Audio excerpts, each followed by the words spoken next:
Gin-question ni Senator Judge Erwin Tulfo si Assistant Secretary o kon OVP Assistant Secretary Limuel Ortonio kung bisan gamay lang wala bala ini nagduda sa mga ginpirmahan sini nga dokumento halin sa Office of the Vice President.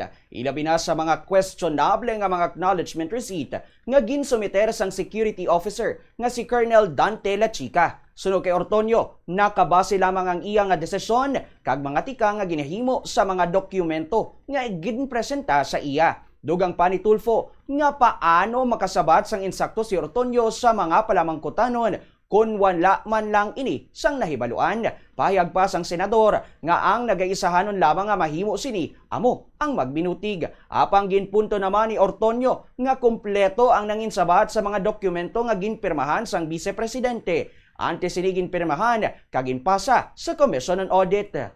Sir, hindi naman po na hinayaan, sir, because all the replies naman po, sir, are also given to the Vice President for her review and final approval before it is being signed and to be sent to the Commission on Audit. So, when you sign the report, sir, alam na po ni VP. Is that what you're saying? Nakita niya na po na pinambili ng ganito, ng information, ng gamot, ng mga lamesa, na alam na ng VP before you signed it. Before I signed it, sir. So dumaan na sa table ni VP. Yes, sir.